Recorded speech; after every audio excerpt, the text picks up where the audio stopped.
Magandang araw mga kaibigan. Magbigay tayo ng reaction ngayon dito sa post ni Joey De Bebre 29 minutes ago, mainit-init pa.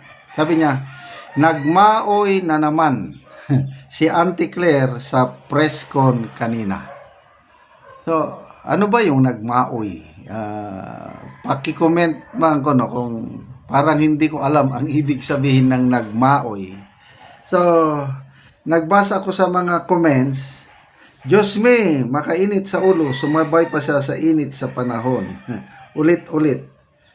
Basically, wag daw maniwala kay BBM sa reconciliation with the Duterte. Sino kaya boss niya talaga? Parang maoy ni Inday. Okay, so, nag-research ko, bakit, saan ba siya, ano bang maoy?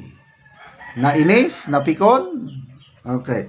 So ito, may nahanap akong ito. Ito yung press conference kanina. Nagtanong si, again, as usual, Eden Santos of Net25. Tinatanong niya tungkol sa reconciliation, anong proof na sincero, pabalikin si Pangulong Duterte, tapos dito siguro napikon yung hair follicle test. Basta pagdating sa hair follicle test, nako, talagang iba ang response ni Yusek Castro basta mabanggit yung hair follicle test. So, pakinggan natin to. Test ang Pangulo. May mga condition po para lang maipakita daw yung sinceridad po ng ating Pangulo dun sa kanyang pakikipag-reconcile or pakikipagkasundo sa mga Duterte. Ano pong reaction ng Malacanang dito? Ulit-ulit, paulit-ulit, Yan na. ulit-ulitin ko, uulit-ulitin natin. Peke, ang video na siyang pinespread or isiniwala itong si Atty. Harry Roque. Dapat ba natin siyang paliwalaan? O ulit-ulitin ko, paulit-ulit Yan na, yan na. lamang siya. Ito na yung nagmawi. Yusek, follow-up lang po. Hindi naman din po batay dun sa video lang yung panawagang magpa-hair follicle test ang Pangulo. Bukod po doon. Paulit-ulit po ulit? Hair follicle test po ulit?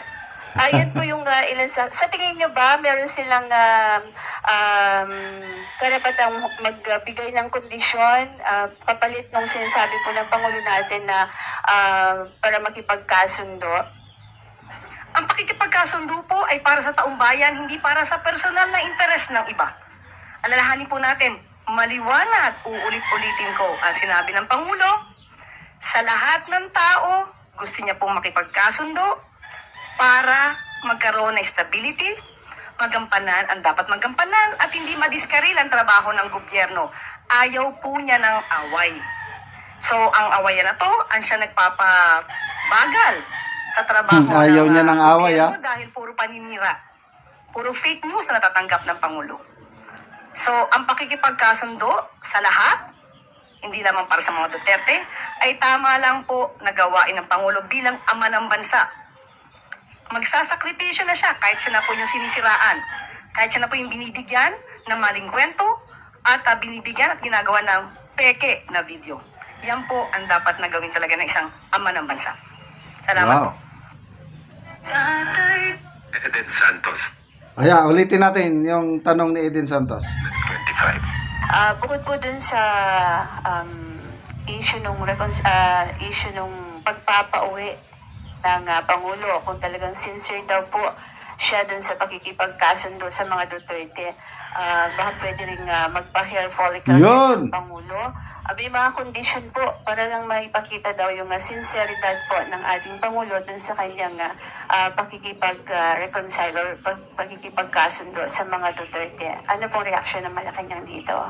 Ulit-ulit, paulit-ulit, uulit-ulitin ko, uulit-ulitin natin. Yan. Peke, ang video na siyang pinespread or isiniwala itong si Atty. Harry Roque. Dapat ba natin siyang paliwalaan? O ulit-ulitin ko, paulit-ulit na lamang siya. Ulit-ulit. Yusek, follow-up lang po. Hindi naman din po batay dun sa video lang yung panawagang magpa-hair follicle test ang Pangulo. Bukod po doon. Paulit-ulit po ulit? Hair follicle test po ulit? Ayun po yung ilan sa tingin nyo ba meron silang karapatang magbigay ng kondisyon kapalit nung sinasabi po ng Pangulo natin na para makipagkasundo. Ang pakikipagkasundo po ay para sa taong bayan, hindi para sa personal na interes ng iba. Alalahanin po natin, maliwanag, uulit-ulitin ko ang sinabi ng Pangulo, sa lahat ng tao, gusto niya pong makipagkasundo para magkaroon ng stability, magampanan ang dapat magampanan at hindi madiskaril ang trabaho ng gobyerno. Ayaw po niya ng away. Yun. So, ang Doon tayo magano, ayaw niya ng away. Kasi sabi niya, marami na daw siyang kaaway. Gusto niya magkaroon ng kaibigan. Oh. So, sino ang number 1 na kaaway niya na ngayon? Kapatid niya. Grabe. Senator Amy. Believe ako kay Senator Amy. Pinili niya ang not only Duterte, pinili niya ang bansa, pinili niya ang taong bayan. Yung pagbubulgar ni Senator Amy na hindi Marcos ang gobyerno ngayon, kundi Araneta at Romualdez. Grabe yun. Isang malaking sampal sa kanyang kapatid. Oh, mismong kapatid ng Pangulo, wala na. Nakipag-away na. Nakipag-away na. Kaya, wag lang sa Duterte makipag-reconcile, correct. Pati kay Manang Amy, makipag-reconcile din kayo dahil ayaw na ni Manang Amy, Senator Amy sa administrasyon dahil Araneta at Romualdez ang nagpapatakbo. Ayaw niya ng away. Bakit?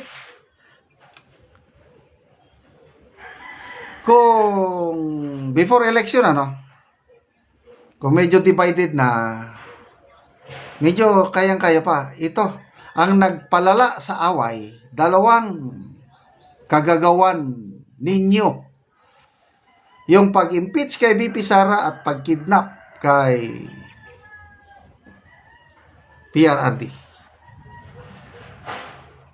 O ano yun? Ayaw ng away? Anong tingin nyo sa amin nga mga nagmamahal sa bayan at sa mga Duterte? Kalimutan namin yun. Okay na lang yung impeachment. Sige. Ito ang pinakamalala, yung 80-year-old na dating presidente na sa tingin namin, ginawa niya ang pinaka-the best niyang magawa para pagsilbihan ng bayan. Tingin namin maraming nakinabang sa kanyang war on drugs. Tapos, isinurrender nyo sa ICC, pinakulong doon. Ayaw nyo ng away? Makipagkasundo kayo? Kaya tama lang yung kondisyon. Kaming mga nagmamahal sa mga Duterte na sa survey ng WR numero 40% sa mga respondents, halos kalahati ng mga Pilipino naniniwala, sumusuporta sa mga Duterte. Kondisyon namin, pabalikin niyo ang Tatay Digong namin.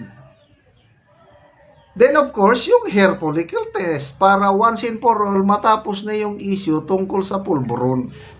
Oh, bakit hindi nyo magawa? Kung hindi nyo magawa, ay wala. Lip service lang yung sinasabing reconciliation.